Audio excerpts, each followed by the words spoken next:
সকালবেলা হাঁটতে বেরোইছি ভোর 6টা।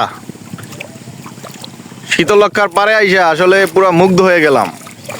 যেমন ওয়েদার, মেঘলা আকাশ, প্রচণ্ড বাতাস, নদীর কলকল শব্দ, অ্যামেজিং, এক কথায় অ্যামেজিং, অসম্ভব ভালো লাগতেছে। যারা প্রকৃতি প্রেমী আছেন আমার মতো, অ্যাকচুয়ালি আই লাভ নেচার, যারা আমার মতো প্রকৃতি প্রেমী আছেন তাদের অসম্ভব অসম্ভব অসম্ভব ভালো লাগবে, মানে এক কথায় অসাধারণ।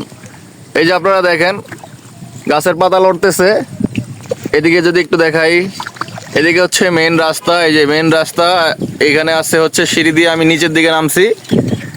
এই যে নদী, এটা হলো শীতলক্ষা নদী, এটা হচ্ছে কালীগঞ্জের যেই ইয়াতে পড়ছে, যে আপনারা যে দেখতে পাচ্ছেন নদীর ওই পার হচ্ছে নরসিংদী, আর আমি যেই পারে দাঁড়ায় আছি এটা হচ্ছে কালীগঞ্জ। মানে অসম্ভব ভালো লাগতেছে।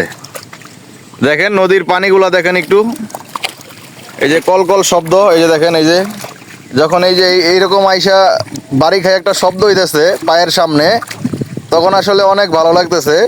Feeling so good. মানে সকালবেলা হাঁটতে বেরোনোটা সার্থক হয়েছে আর কি।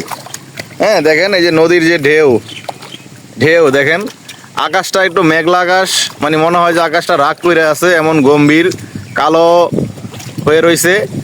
এদিকে আবার দেখেন এই যে গাছের যে বাতাস, সকালবেলার মৃদু যে বাতাসটা, এটা এমনিতেই আসলে ভাল লাগে, গায়ে আইসে যখন লাগে পুরো শরীর ফ্রেশ হয়ে যায়। আর এর মধ্যে যদি নদীর পার হয় তাহলে তার কোনো কথাই নাই। দেখেন অসম্ভব সুন্দর লাগতেছে, দেখছেন ফিলিংসটা অনেক সুন্দর, অনেক সুন্দর, অনেক ভালো লাগতেছে, অসাধারণ, এক কথায় অসাধারণ। আমি এমনিতে একটু নেচারটা একটু ভালোবাসি, ওই নিরিবিরি জায়গাগুলো আমি পছন্দ করি। সো আজকে সকালবেলা হাঁটতে বেরোয় আসলে মনটাই পুরো খুশি, এগুলো দিনটা আল্লাহর রহমতে ভালোই যাবে। যেমন বাতাস, তেমন নদীর কলকল শব্দ, মেঘলা আকাশ, সব মিলাইয়া অসম্ভব সুন্দর। সবাই ভালো থাকবেন, সুস্থ থাকবেন। আসসালামু আলাইকুম।